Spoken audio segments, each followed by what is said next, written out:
So I was just informed that there is a new Zenless Zone Zero article that we need to go over, and there was a lot more new information presented in it for us to go through it. I can't wait to see what other information they have to talk about for the game with the producer and whoever's interviewing them, but nonetheless, let's get into this new article. It says, Geek interview HoYoverse's action game Zenless Zone Zero adapts Street Fighter formula for genre newcomers and fans. HoYoverse is on the road, from Genshin Impact to open world adventure that puts its name on the map to its latest entry, Honkai Star Rail. The Chinese studio has proved gotcha naysayers wrong with a consistent successful track record. The love isn't just reserved for this pair of crowd favorites. Honkai Impact 3rd, released before both titles, recently enjoyed a Part 2 revitalization, making the start of the second major story arc with new characters, reworked user interface, and more. These offsprings work similar to a mini buffet spread, much like how the latter brings variety to the table.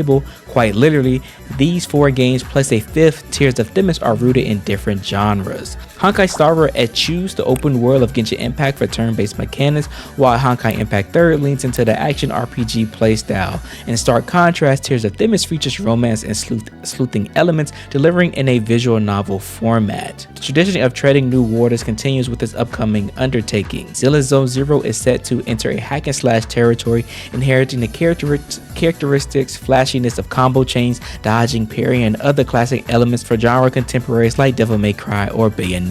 Decked out in a stylish coat of paint, it's familiar spectacle for action games enthusiasts, but carries a fresh and bold identity that immediately sets the urban fantasy apart from other HoYoverse titles. It's actually kind of interesting that they don't consider it a action RPG. I think most people actually label it as an action RPG, and aren't hack and slash considered that? I'm kind of just rambling there, but it's good to see that Zenless people are talking about like the difference between Zenless and all of the other Hoyo games in general, because they are creating what they have been saying for a while, a Hoyoverse of tackling different genres and just making a bunch of different games that people, no matter what they like, can enjoy. Set in a post-apocalyptic futuristic haven called New Eridu, it sees players taking on a new role of a proxy, a character who helps others explore hostile alternative dimensions called Hollows, and recruits new party members in the fight against the ethereal entities responsible for wiping out most of humanity.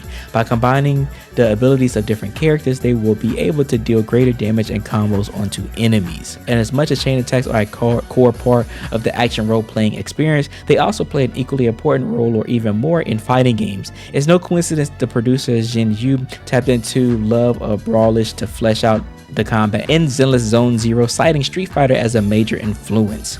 I'm an avid fighting game player, so I actually learned quite a bit on the characters and their fighting styles. He shares in a roundtable interview with a select Southeast Asian media in Singapore. I think fighting games are excellent at conveying the dueling experience, so I created the process and method with great precision based on that mainly. I refer my ideas to the Street Fighter series. This is so cool. We just got in that last interview that the game was very much inspired by Street Fighter 6, but it's even cooler that the head producer, which we actually get to see for the first time, at least for me, that he's actually really big into fighting games. And if you guys know me, that is where I come from. I come from the fighting game community, and it's one of the main reasons why I got into Zenless, because a lot of the things that I love within fighting games actually feel present within the game and has my attracted attention for it. Unlike fighting games, however, HoYoverse is soon to be latest needs to tone down on its gameplay complexity. Similar to the company's other titles, it's built more for mainstream audience, which means the experience has to resonate with genre newcomers and first timers. Accessibility is a priority, taking the form of various beginner-friendly combat elements, including on-screen prompts to switch out to another party member and hitting a quicker time event QTE to trigger a chain attack. I don't agree with this statement of saying, like, unlike fighting games, HoYoverse needs to tone down its gameplay complexity. I don't know if they're saying like Zenless still needs to tone down its complexity, or that they've done that unlike fighting games, because there has been a lot of fighting games that have toned down the complexity of how they work, and that's why Zenless Zone Zero isn't a really big issue for me, because it reminds me of something like a Grand Blue Fantasy Versus, where it's pretty simple to pick up, and I think that is one of the primary fighting games I would suggest for anybody that's trying to get into the genre for the first time.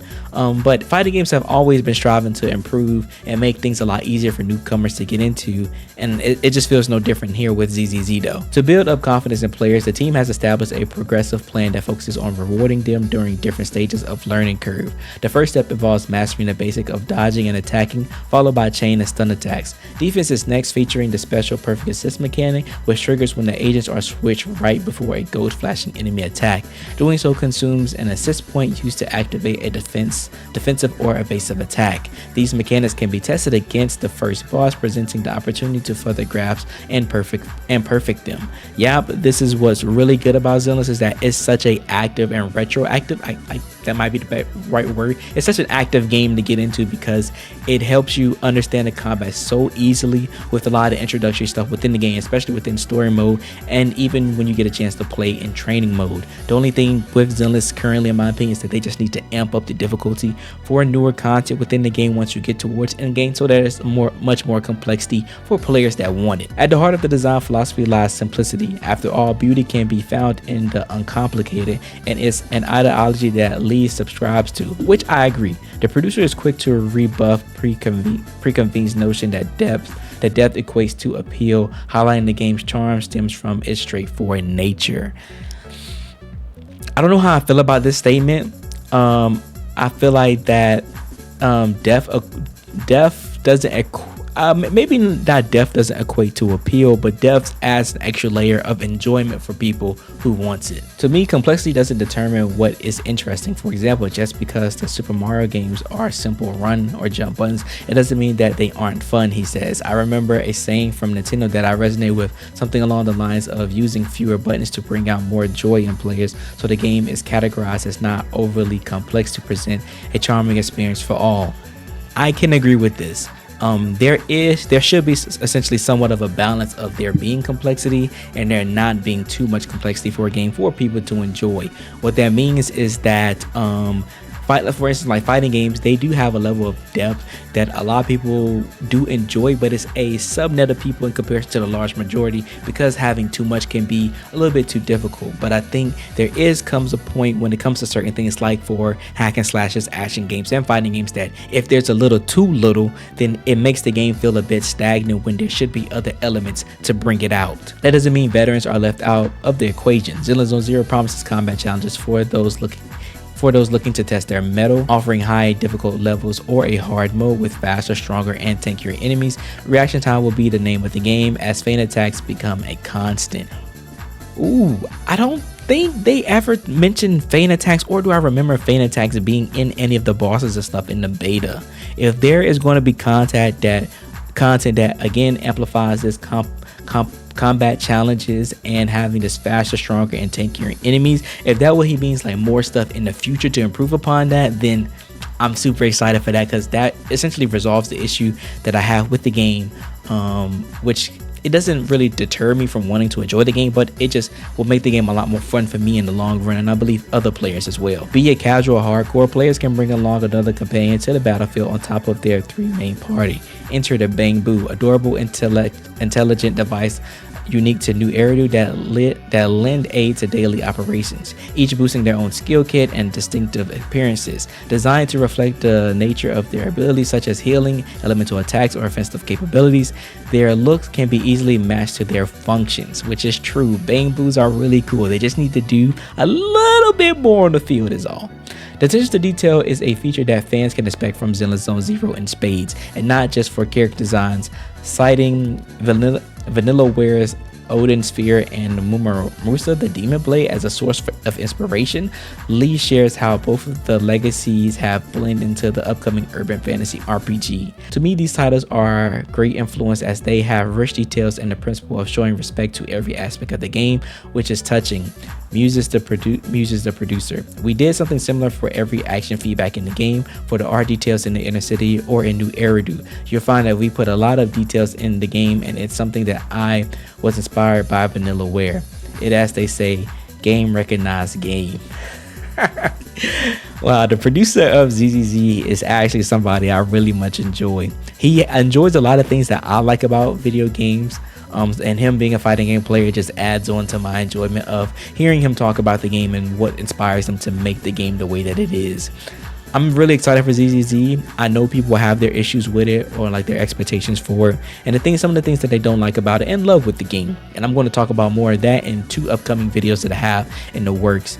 But I think the game is going in a good light. If any of this here tells us about the future of ZZZ, it seems like they are listening to us, they have feedback, and they are improving upon the things that we're requesting, and that's all that we can really ask for. I think the game has a very strong basis, even though people try to knock the basis of it. I think that what they have so far, the bones of it, is a really good structure, and all they have to do is improve upon it and amplify it, and I'm pretty sure they'll do that in due time. But I don't want to hold you guys up any longer. This is everything that we have to talk about regarding this interview, and I do have future content ready for you guys to roll out. This has been great reading. I love reading these interviews and all of these articles and stuff, so hopefully we get more of these, and hopefully I'll try to be more on time with them. I was on time with the last one, but I just missed out on this one, so hopefully I get this to you guys out really soon, and I hope you guys enjoy. Remember to leave a like and subscribe to the channel if you're new, and also remember to believe in you that believes in yourself. I'll see you guys in the next one.